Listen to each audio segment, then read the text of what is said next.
I bought my first vintage car when I was maybe 22, and I was just working in a strip club.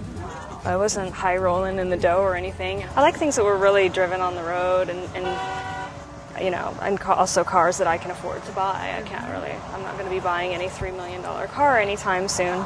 Dita, what car is this? This is my 1939 Packard 128. The 1930s were the most elegant year for cars, and this one came up at an auction, and I bought it just based on a photo that I saw. Tell us some of the interesting things about this particular car.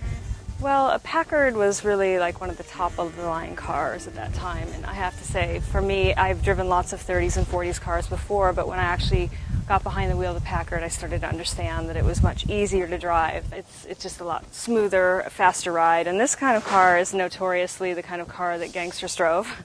They were fast, they were slick, they were cool. The interior is really beautiful. The color is actually the original color, which is called Packard French Blue. And one of the things I love about this car is the hood ornament was a big selling point for me, with the beautiful glass, and it's just a classic. Vintage cars aren't like a new car where when you suddenly walk off the lot and it's worth like half of what you paid for it. I've made money in all my vintage car buying adventures. I've kept them, bought them for a certain amount, driven them for a few months, or driven them for 15 years, and I've never lost any money on reselling my cars.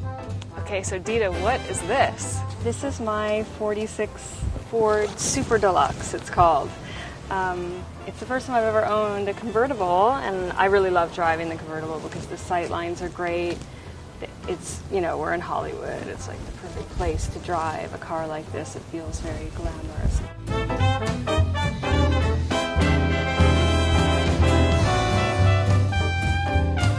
I love the mid-40s, for fashion, for hair, for makeup. It's one of my favorite eras. I think people get excited to see something they haven't seen before. I like to drive my cars to the grocery store and my Pilates class and my ballet classes. That's usually where I drive to. It just feels really glamorous, this car, like the kind of bounce that you get when you're driving along in it. I had a guy pick me up on a date, and I think I went out with him 3 times, and every time it was like a different fancy car, like a Maserati, a Rolls, or whatever, and those kind of cars do nothing for me. It's not about having an expensive car, it's really an aesthetic.